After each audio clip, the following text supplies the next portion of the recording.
road to get here. How does it feel to be contributing that on a winning team? Just filled with a lot of energy and joy just to be playing a game that I love. If I'm not in the game, I'm loud and I'm proud on the bench. I'm screaming, I'm dapping guys up. I'm telling them where all the coverage is at. Talking trash to the other team to try to get in their head. Whatever I got to do, I'm willing to do it for the betterment of our team. Did you always have faith you would get back to this point? Yes. I never stopped believing. Never stopped. That it came with the Lakers of all teams. What went through your head the first time you put that jersey back on and looked at yourself in the mirror for the first time?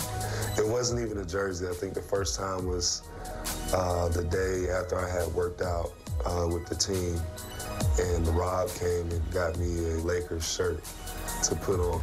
I said, this time is going to be right. And ever since then, I've just been grateful.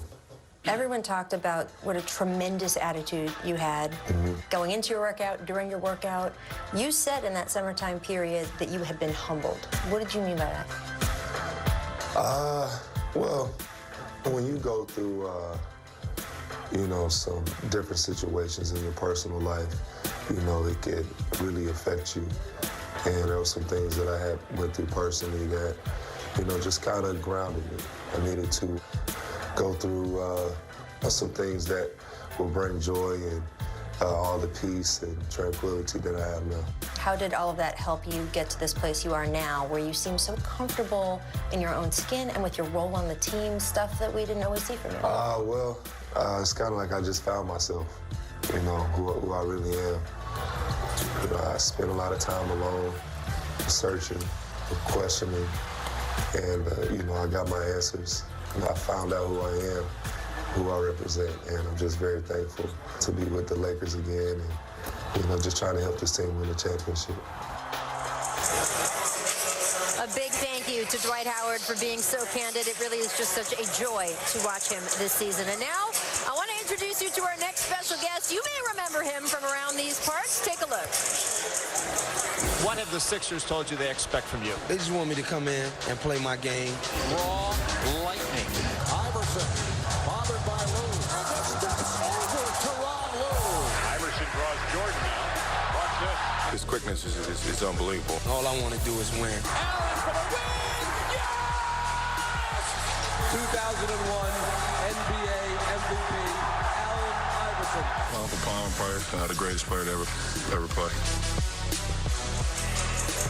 That is just a small sample there of the greatness the Sixers have recognized up in the rafters here. And now we are honored to be joined by, I'm sorry, he is our greatest living American, Mr. Allen Iverson. Look, a standing O from these guys. He gave you so many buckets. That's right. So many buckets. I said this for almost 2 decades, that Allen Iverson had to crawl so the modern-day player can walk.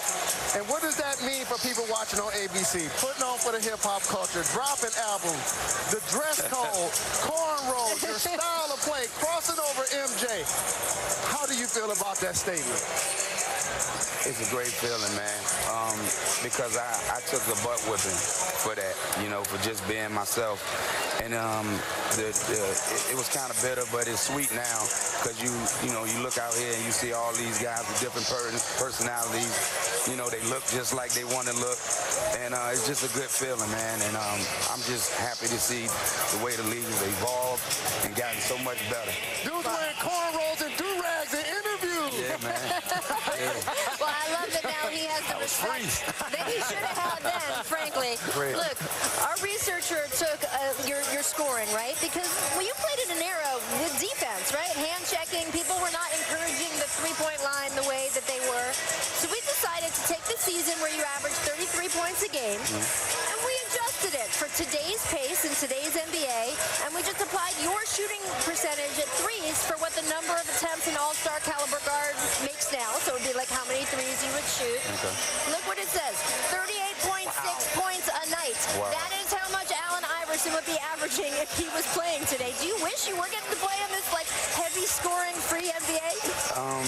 I know it would have been fun, but my era was fun. You know, I was able to do what I wanted to do in my era. We had a lot of great scorers in my era. Tracy McGrady and Kobe, Vince. There was a lot of guys dominating. Gilbert Arenas, you know what I mean? So we got it done back then. Everybody asked us, do we think we would have, got busier in this era? You never know, you know what I mean? Because we don't get a chance to do it. 38.5 points a night, I know. Wow. Hey, you evolved the game with the way you handled the rock and also the way you played. It's been made known that James Harden is also evolving the game right now. Is that level of criticism that he's getting, is that warranted for how he's playing? No way. No way. I mean, that man has so much talent. He's so great, and he deserves all of the praise that he gets. You know what I mean? There's always going to be a critic out of there. It's always going to be out there, somebody out there saying you can do something else better than what you're doing. But, you know what I mean? I think he just keep his foot to the pedal and keep his foot to the floor, and keep rocking, man, and doing his thing.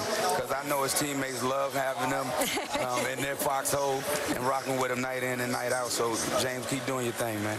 From a guy who knew not to listen to the noise to a guy who should not listen to the noise. We're going to take a very quick break, but Alan's going to hang with us until tip-off, so you should too. And when we come back, you're going to hear LeBron James and Kobe Bryant discuss their relationship on and off the court, because, again, LeBron just 18 points away from passing Kobe on the all-time scoring list. Keep it locked to the jump. We'll be right back. Moments from tip-off. Now, all eyes tonight are going to be on LeBron James. He is looking to pass Kobe Bryant on the all-time NBA scoring list. We got a little clip of Kobe and LeBron talking about each other. Take a listen.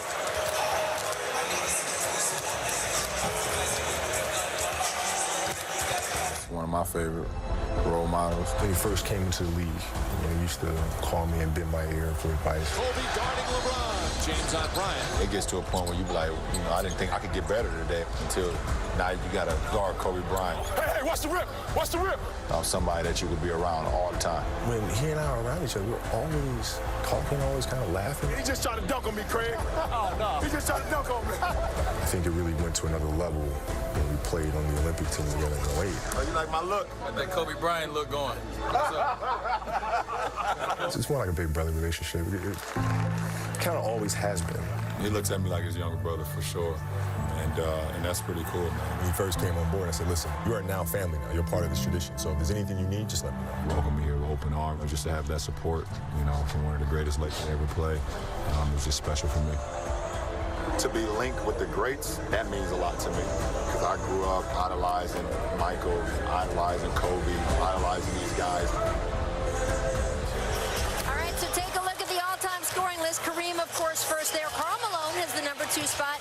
Kobe still at number 3 until LeBron gets another 18 points, very possibly tonight. And that is the perfect segue to the first question in our favorite game, jump ball. We got 2 guys here on the panel who played both against LeBron and Kobe. And so I got to know, Allen Iverson, you did hand-to-hand combat with both of these players. Who is better, Kobe or LeBron? Oh, my God, you put me on the spot like that. Wow. Man, that's hard.